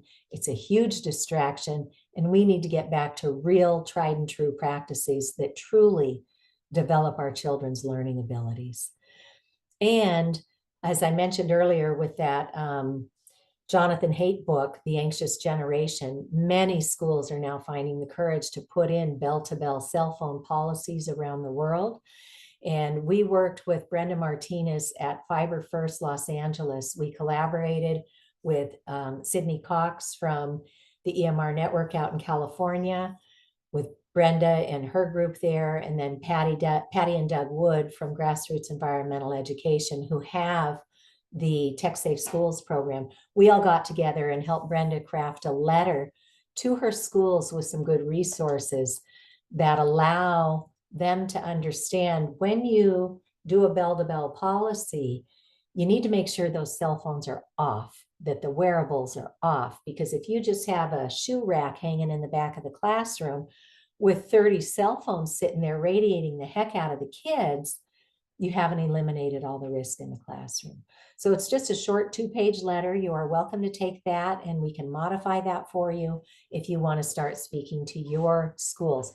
I highly recommend, though, you do not go to the schools alone. Use our resources that we're going to share with you.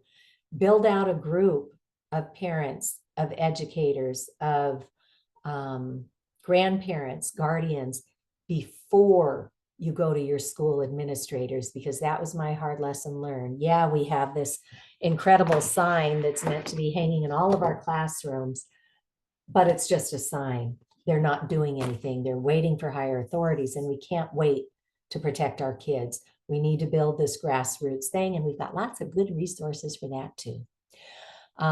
So I mentioned that our friends, Patty and Doug Wood, have their Tech Safe Schools national program, easily accessed information on the science risks, the medical risks, the legal risks, because we don't want to see our schools get sued and have to use funding when these kids are recognized as becoming electromagnetically harmed.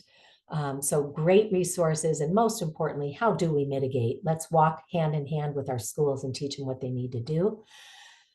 Our friends at the Massachusetts Breast Cancer Coalition now have different information packets on prevention, actions you can take to address electromagnetic radiation and cell phone Wi-Fi radiation at schools, from the elementary schools, middle school, high school.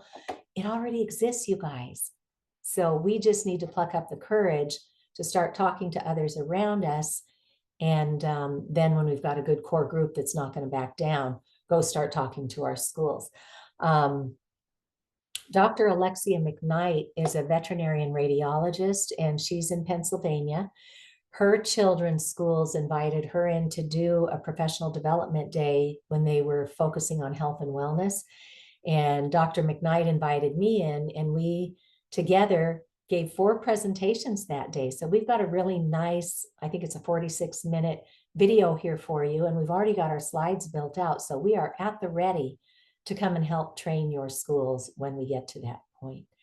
And as I mentioned early on, this is the little nonprofit that Dr. Mikko Ahonen from Finland and I have called Safer Screen Time, where we've got an online training course. We can train the masses in about an hour online on your lunch hour. We could train your entire company or your schools. So just know everything is here. We just need you guys to be the activators where you are.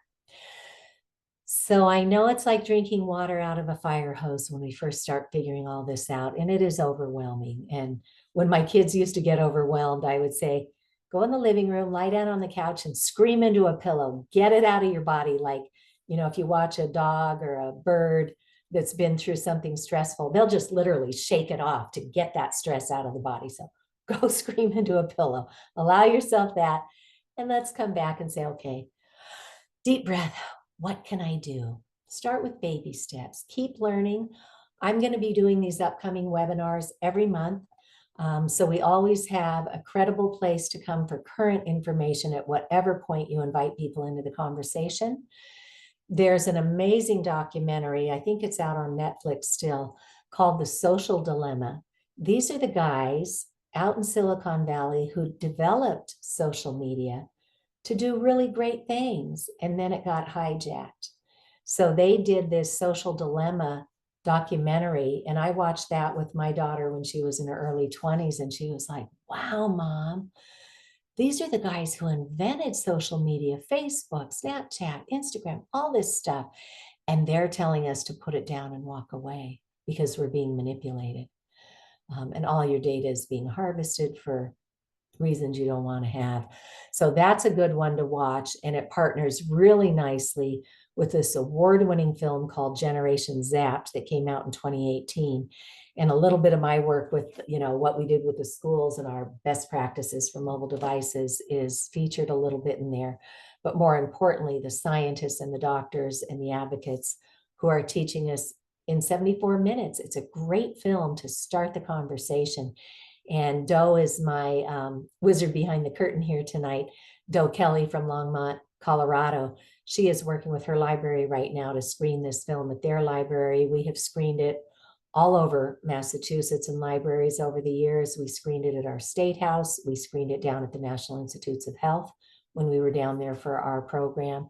So the good news is you can get at it very easily. I know that my library subscribes to a couple of streaming services, so I can watch it with friends in my living room for free through Canopy or Hoopla. And if you go to your library, you may very well have free access. It's also available on YouTube with commercials. It's in a bunch of the other streaming services too. So use that to start the conversation with friends and loved ones, the parents of the kids that your kids hang out with. Start it in your living room or start it at your library or the parish hall at your church or your temple or something. And then there's so much disinformation that's been put out there by industry. So I developed this little EMF points of confusion versus fact sheet. You can just skim it really quickly. It's 4 pages. The last page has a graphic of a couple of children and all the places in the body that this radiation impacts us. So you can always have this in hand. People here print it out, keep a few copies with them. So when they open this mind-boggling conversation, they have something to hand to people so that they can, if they're interested, go learn some more about it. So for today, let's aim for the ALARA principle. Our Centers for Disease Control and Prevention already uses this as low as reasonably achievable guideline for ionizing radiation, you know, the sun, the x-rays, the gamma radiation, and they have a 3-pronged approach. 1, spend as little amount of time radiating yourself as you can get away with. 2, create as much distance from something that's radiating as you can. And if you can't get away from it, shield yourself. And shielding needs to be done carefully because there's definitely some do's and don'ts. You don't want to create what's called a Faraday cage to protect yourself and then bring a radiating device into that space because it'll just hit those walls and keep bouncing off and hitting you more. So it's really important as we aim for the Alara principle to do it wisely. So start thinking about how you can reduce your screen time and your radiation exposures. Start noticing what's radiating and what are your tech habits. What might you choose to do differently now that you have a better understanding of the facts? And don't beat yourself up. It's nobody's fault. We all fell into this trap. So let's be gentle with ourselves. Let's not be like the newly baptized and make everybody in our lives crazy. But start with baby steps. Create that sleep sanctuary as best you can. And if you go out to the Building Biology Institute, they've got this fact sheet that's free and available to the public through this link to create that sleep sanctuary so our body can do its proper cell repair, development of DNA damage, and regeneration while we sleep. And then start taking your baby steps. Okay, let me go look at my router. Let me go round up some wires and a switch and cables and adapters and tape them down so you're not tripping over them. And then start forwarding things to your landline, turning off all the antennas, and then just measure to make sure you got it all. So again, as a reminder, another good baby step is only turn your phone on and only turn on the one antenna you need for the shortest amount of time. Don't let it be your playground anymore. So put airplane mode on, but make sure that Bluetooth and Wi-Fi are off. Because if it just says not connected, you're still radiating yourself. Okay. Would you have the courage to take it a step further and try a tech Sabbath? Our friend Marianne Tierney, she and I did a program together on this, and she's a registered nurse. She's been a psych nurse for decades. She also has an MPH, a master's in public health, and she has gone to the Building Biology Institute and gotten certified as an electromagnetic radiation specialist. And she founded Safe Tech North Carolina. So with great thanks to our friend Marianne, she and I did this program on a tech Sabbath. And so the way you would do it is start talking to your loved ones about why you think it would be a healthy choice. Let them know, specifically that you're going to unplug for a day and you invite them to join you. Brainstorm together on what that would entail. Let them pick activities, a hike or a game or a craft project. Plan something good to eat so you're not having to pull up your device for your recipe. Do the planning in advance and do it all together. So prepare to unplug. Maybe pull out a little box and call it your Sabbath box. A little metal box will prevent any radiation from getting out. Otherwise, just turn everything off. Double back, confirm what it is that you're going to do, and let everybody around you know who might be looking for you to be responding on your phone or whatever. Let your close family and friends know what you're up to so you can manage expectations. Write down the contact information for the most important ones so you don't have to turn your phone on if something comes up. And if you're going anywhere, print out your directions the day before you do your Sabbath. And then if you're going to go out to eat, check out the menus in advance so that if you go somewhere where there's a QR code or something, you can actually know in advance what you want to order.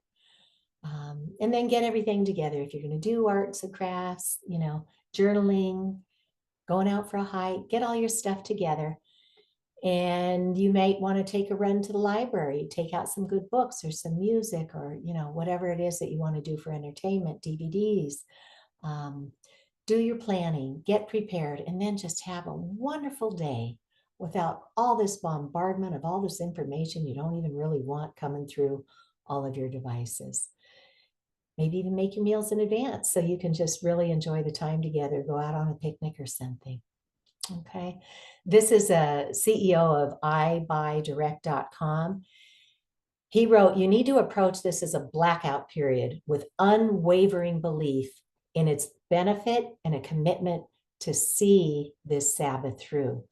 The key is to be unapologetic rather than just aspiring to be unplugged. Nothing, with the exception of a life and death situation, would cause him to compromise that time. As far as business is concerned and his income, that can wait. Their health with this Sabbath is more important. So here's some additional practical resources for you. My colleague, Dr. Carrie Crofton up in Canada, has created this amazing book called Less Screen, More Green. She's got a wonderful introduction by Dr. Jane Goodall, and it's filled with ideas, and she has such a gentle approach in the way that she teaches, and it's got all the resources in there that you need to go to a safer use, not only from excessive screen time, but also breaking away from the radiation. So the Environmental Health Trust has a ton of postcards that you can get printed out. They've got 1- and 2-page fact sheets. They've got some translated into other languages, so take full advantage of that. Our phone-free schools movement, this is another group of parents who have started a movement to get other parents in the community educated, to get out in the community. They've got a toolkit with slides. Same thing with Screen Strong. These are organizations that exist right now to start protecting our kids. So feel free to explore those. I've spoken a number of times about the Building Biology Institute. These are highly trained professionals who can come into your space and help you measure and make recommendations for how to mitigate.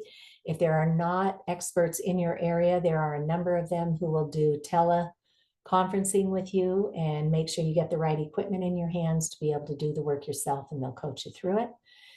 And then Less EMF is one of the organizations that sells some of the shielding and cabling, and poke around their website. They've got a great tech support there too if you have questions. Same thing with Safe Living Technologies. That's who I got my meter from. And they also have shielding products as well.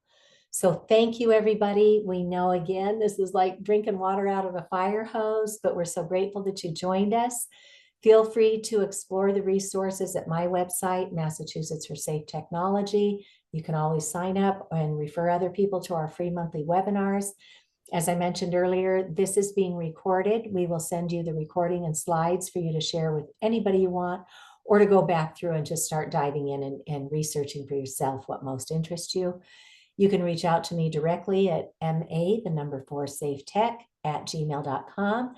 And you can reach our co-host and friend, Doe Kelly, through her website at longmontforsafetech.org. And here is our little online course, training in about an hour for about the cost of a movie ticket.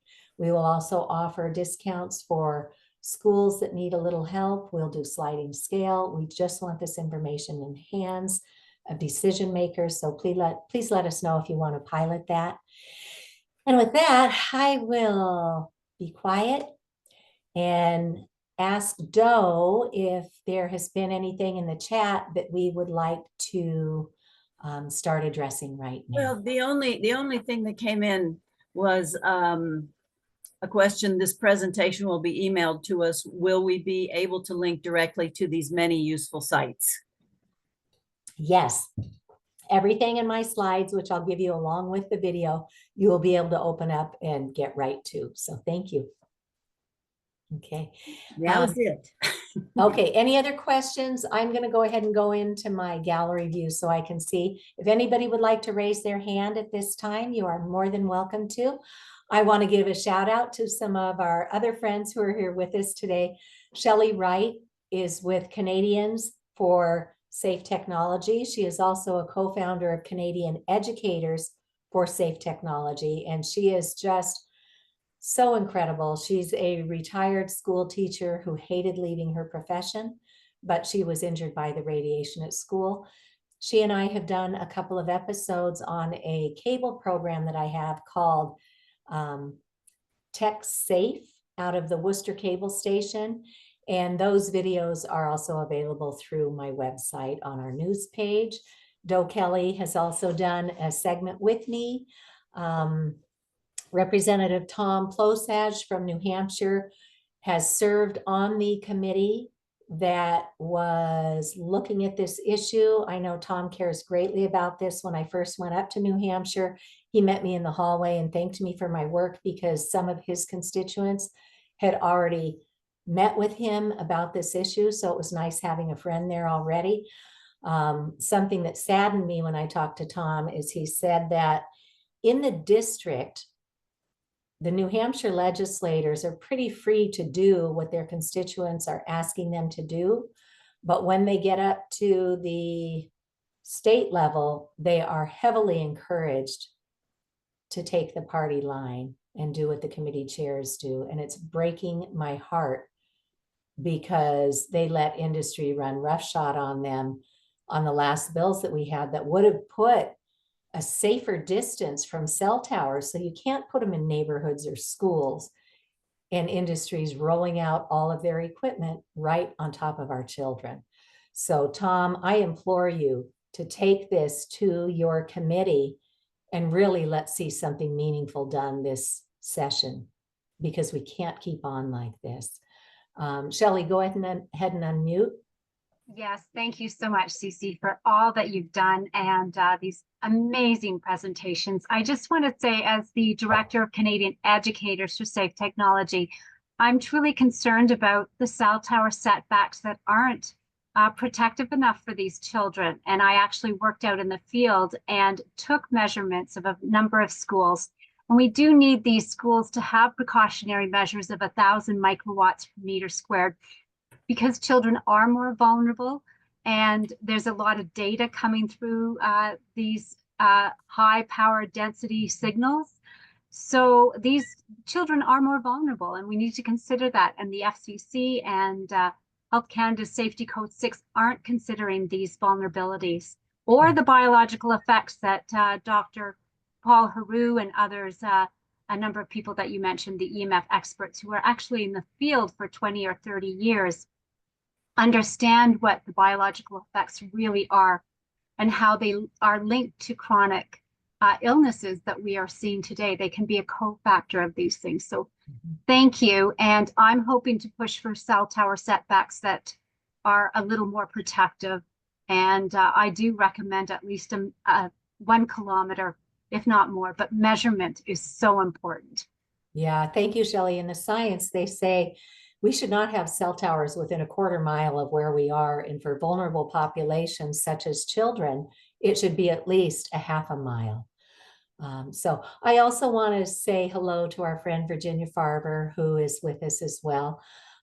Virginia lost her son after he was attending a university that was allowing very high-powered military microwaves at their university. A lot of research and development is done at our universities, and she lost her son. And she has been a tireless advocate ever since.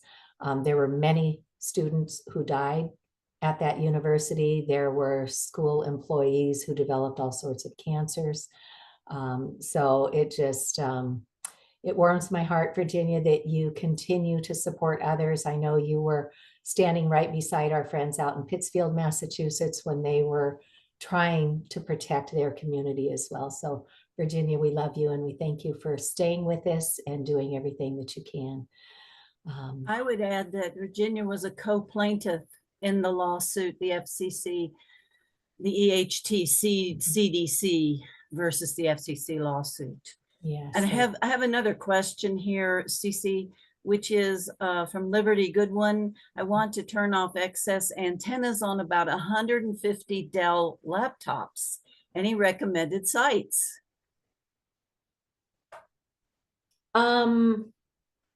I'm not quite sure I understand the question, Liberty, but you would have to go into each one of those laptops and go into the settings and turn off the Wi-Fi, and if there's Bluetooth and any other, and any others. Oh, it's Liberty's husband, Paul. Hi, Paul.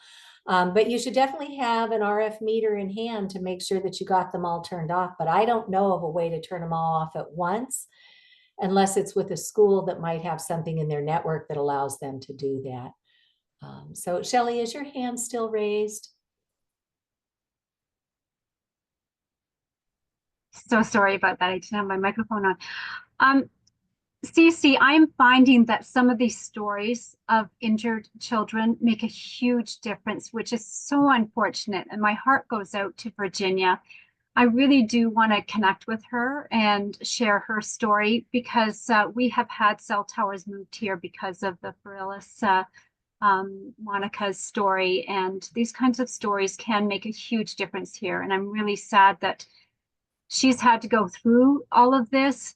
And I just want to make sure we are protecting other students so them and their families aren't going through the same thing. So if you can put me in touch with her or just provide her with my email. So if she is interested in connecting with me, she can do that. Okay. Okay. She just Yep. put her email address in the chat for you, Shelley. Excellent. And there was another question that popped up about the cell tower setbacks. If you go to my website at Massachusetts for Safe Technology and you go to my resources page, there's a bullet item down there that talks about cell towers, and you will find studies there that recommend these setbacks. But great questions, you guys. Thank you.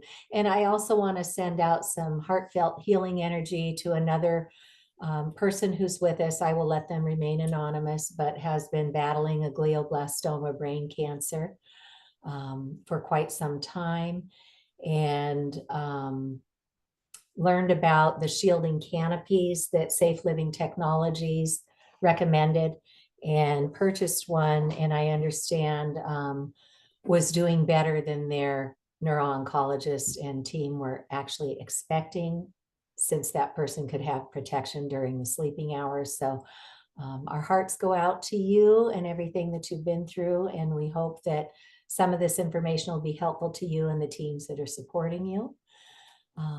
So I'd like to also remind people, if they want the notes in the chat, to save it with the 3 little dots. thank you. Great reminder there. All right. Well, we are at the top of the hour. Thank you, everybody, so much for joining us. Come back time and again. We're here for you. And people come and learn 1 or 2 things and try them out, and then they pluck up the courage to come back again and try something else. So you can come back 50 times. We'll welcome you with open arms every time. So, all right, everybody, have a tech safe night, and we will see you next time. Take care. Bye-bye. Thank you. Thank you, Cece. Great show. Thank Great show. you. Thank you. Bye. Thank you. Thank you.